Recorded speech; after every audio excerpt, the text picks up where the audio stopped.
A toddler in the United States kept unplugging his bedroom camera for weeks. His parents thought it was a phase. Then one night, he explained why. Someone talks to me at night and it scares me. Someone wakes me up and talks to me and I'm scared. I don't want my camera plugged in.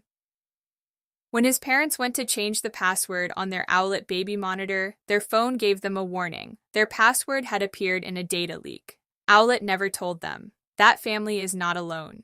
Since 2023, dozens of parents have reported the same pattern. Camera indicator lights turning on in the middle of the night when no one has the app open, children waking up terrified, strange behavior from devices that are supposed to be keeping watch over the most vulnerable people in their homes. And in almost every case, the company's response has been the same. We investigated, we found nothing, your device was not compromised. Here's what that answer leaves out. Security researchers identified critical vulnerabilities in Owlet's hardware back in 2016. Not theoretical weaknesses, a working exploit demonstrated publicly that let a stranger force your baby monitor off your home network with a single command and take over the feed. Owlet knew, and they kept selling the devices for 5 more years before the FDA finally forced them to stop. In this video, I'm going to show you exactly what your baby monitor is collecting, how the infrastructure carrying that data was built with security as an afterthought, what Owlet's own privacy documents reveal about where your infant's health data goes, and what the law is supposed to do about all of this,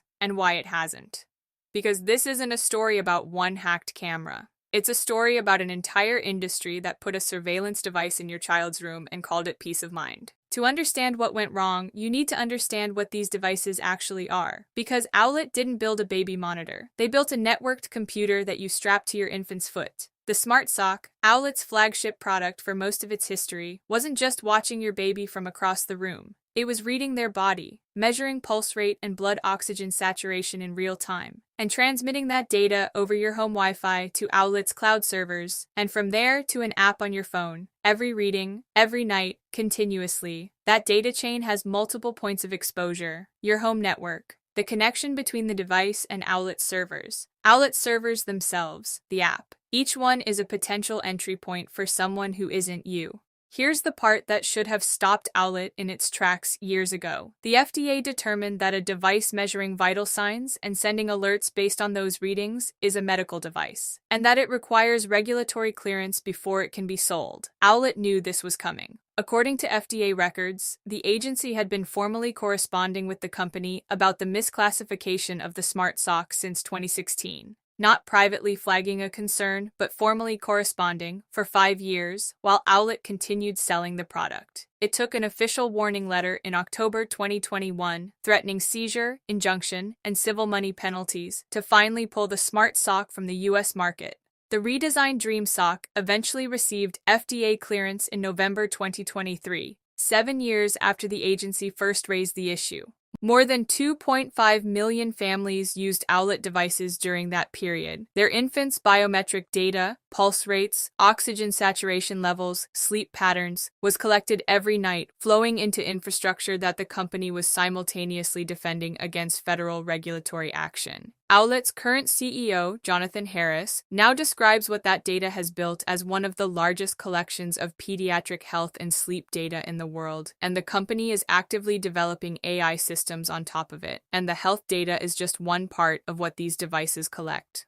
Let me walk you through what Owlet's own privacy policy says they gather. Not speculation, their document. Health data, pulse rate, blood oxygen levels, sleep cycles, movement patterns, video footage from the camera, audio recordings, your IP address, device identifiers, geolocation data, app usage data, all of it flowing through Owlet's infrastructure on a nightly basis, from a device positioned directly over your sleeping child. The privacy policy states that Owlet may share data with third-party researchers, noting this is done only with consent or in anonymized and aggregated form. It also states, and this is the line worth reading twice, that the policy may be updated periodically and, in their words, without prior notice to you.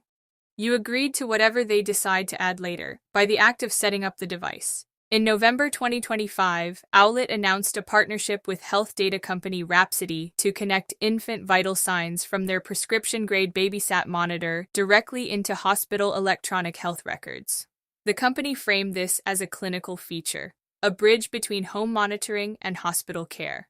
But it also means Owlet infant health data now flows into an additional set of third-party systems, under a separate set of data agreements, governed by relationships most parents have never heard of. The video feed adds another dimension. A peer-reviewed study published in the Journal of Cybersecurity and Privacy in June 2023 analyzed popular baby monitor apps with over 500,000 downloads and found multiple privacy leaks through network traffic analysis. Those apps were transmitting data to analytics and advertising companies. Their privacy policies were, in the researchers' assessment, insufficient and unclear about exactly who was receiving that data.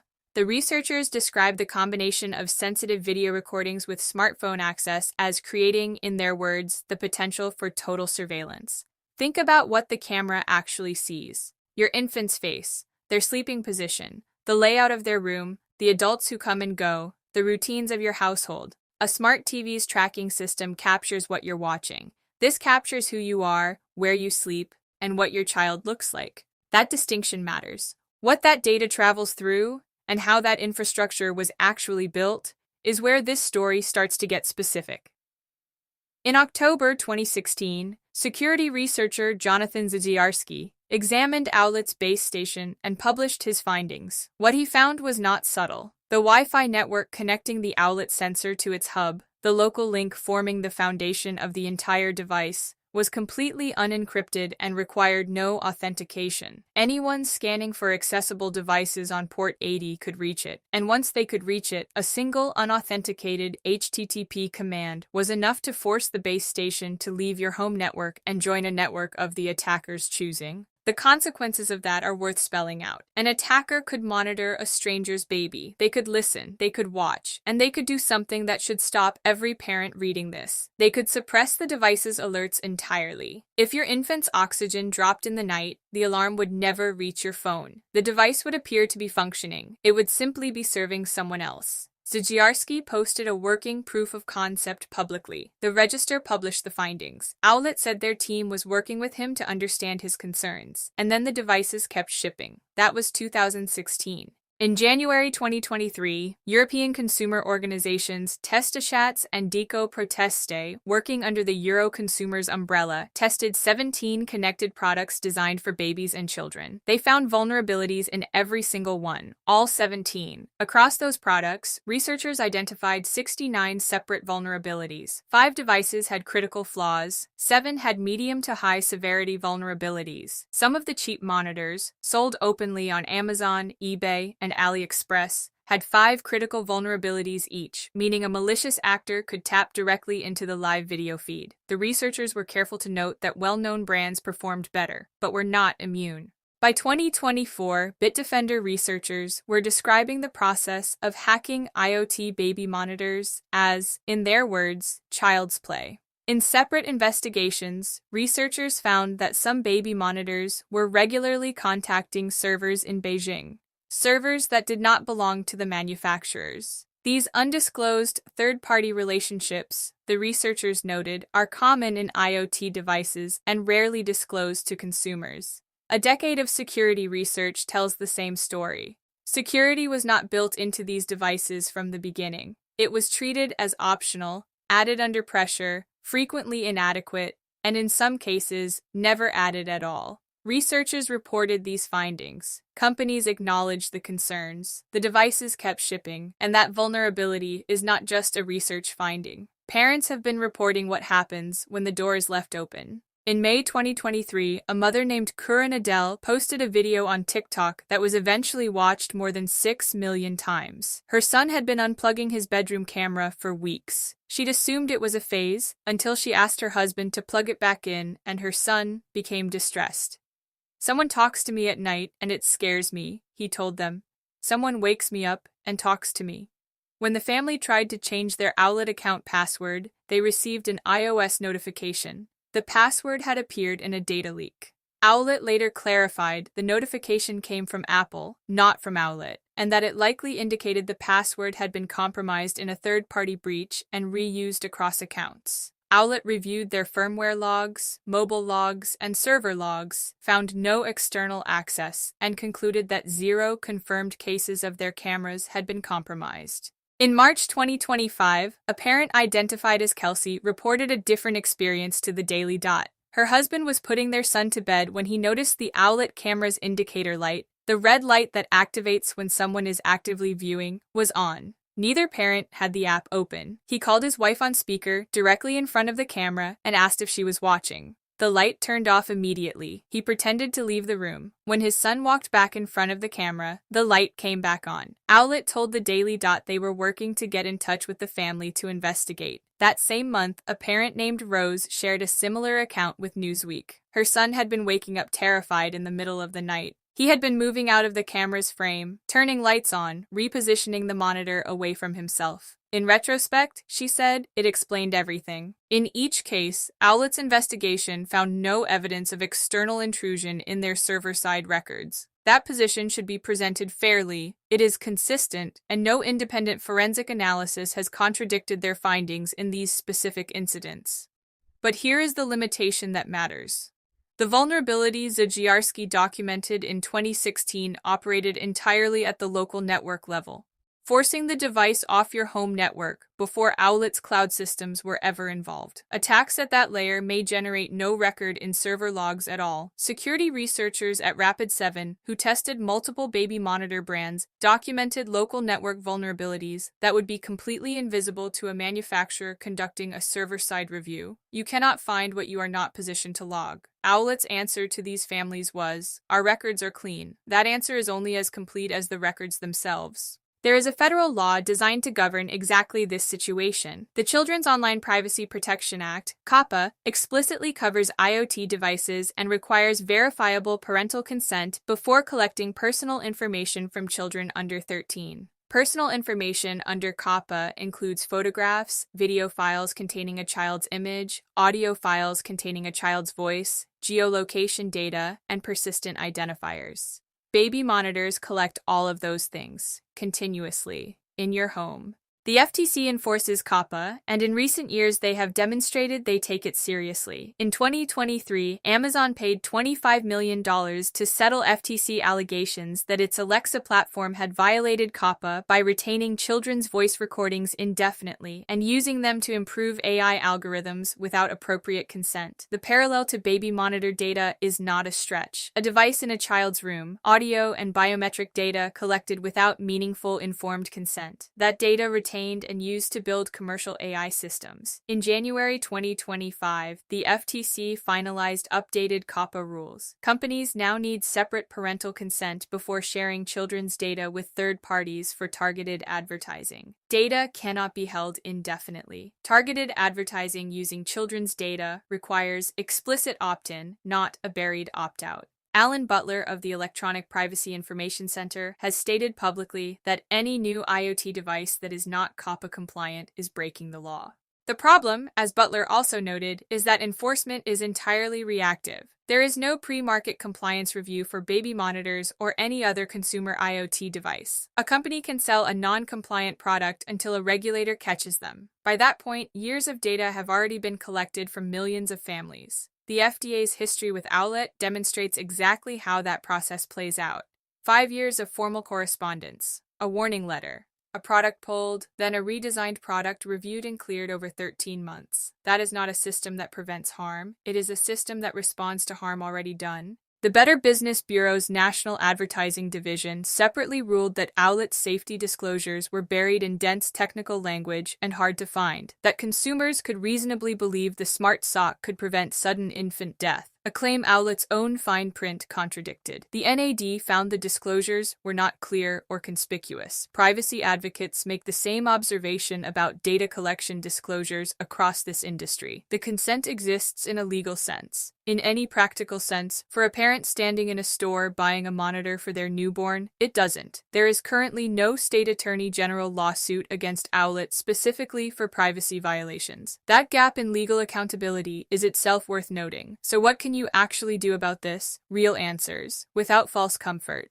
The most effective option is a non-Wi-Fi monitor. FHSS and DECT models, frequency hopping spread spectrum, and digital enhanced cordless telecommunications use local, short-range radio transmission and never connect to the internet. No cloud server, no app, no remote access from outside your home, which means no remote access for anyone else either. Infant Optics makes a widely recommended model. VTech has non-Wi-Fi options. These are the devices the parents in these incidents switch to afterward. The trade-off is real. No sleep tracking, no biometric monitoring, no remote viewing from outside the house. For many families, that trade-off is worth making. If you're keeping a Wi-Fi monitor, the most impactful technical step is network isolation. Set up a separate IoT network segment on your router and put the monitor on it. If the device is compromised, an attacker cannot use it as a gateway to your other devices, your laptop, your phone, the rest of your smart home. Most modern routers support this. It takes about 10 minutes to set up. Enable automatic firmware updates.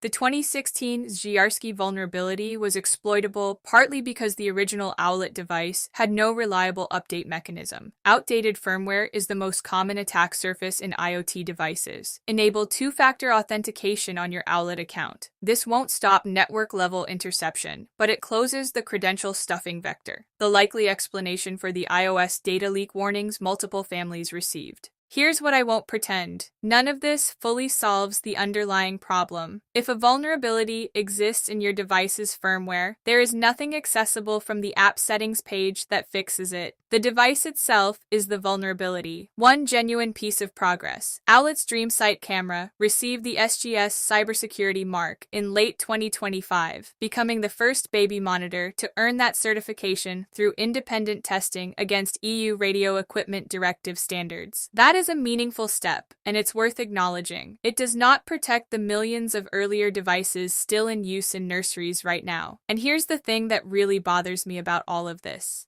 We are not talking about a smart TV logging your viewing habits. We are talking about a device that monitors the breathing of a sleeping infant. A child who cannot consent to anything, cannot read a privacy policy, cannot opt out, and transmits that data, along with continuous video of their room and recordings of their voice, across infrastructure that was demonstrated to be critically vulnerable in 2016 and never fully addressed. And the advice parents received in response? Use strong passwords. Be vigilant. Change your credentials every few months. The vulnerability Zyarsky found in 2016 had nothing to do with passwords. The connection between the sensor and the hub was unencrypted by design. There was no password to strengthen. Directing parents toward password hygiene as a response to a hardware-level security flaw is not a solution. It shifts responsibility onto the people least equipped to address the actual problem. Bogdan Botezatu, director of threat research at Bitdefender, put it plainly in his published research. We conservatively estimate that a determined hacker could use these vulnerabilities to spy on camera owners in their homes constantly, or allow others to engage in such activity. Owlet is now building AI on data collected from over 2.5 million families. Their privacy policy can be updated without prior notice. Their clinical data partnerships are expanding. The baby monitor market is projected to reach $740 million by 2033. New parents are buying these products every week, drawn by the same promise this industry has always made. The FTC updated COPIA in 2025. The EU is developing mandatory cybersecurity requirements for consumer IoT devices. These are real steps. They are also arriving years after the devices already sitting in nurseries across the country were sold, installed, and connected. That toddler who kept unplugging his camera, he had no framework for any of this. He didn't know what a server log was. He couldn't read a privacy policy, but something told him the camera wasn't right, and he did the only thing within his power. He unplugged it himself. Every time they plugged it back in, until the companies building these devices and the regulators overseeing them treat the security of a child's bedroom with the urgency it deserves. That instinct, unplug it, disconnect it, question whether it should be there at all, might be the most honest response any of us has. Here is what this comes down to. Owlet built a device that collects your infant's biometric data, video, and audio from the moment you bring it home. Security researchers identified critical vulnerabilities in that infrastructure in 2016. The company was simultaneously under formal FDA correspondence for selling an uncleared medical device. Both situations continued for years. Millions of devices shipped. And when parents reported strange behavior, lights activating at night, children waking up terrified, the answer they consistently received was, "We investigated and found nothing." That answer may be accurate within the limits of what their logs can see. It is not the same as safe. The market is growing. The devices are becoming more sophisticated. The data collected from the families who already bought these products is being fed into AI systems and clinical platforms that did not exist when those families made their purchase decision.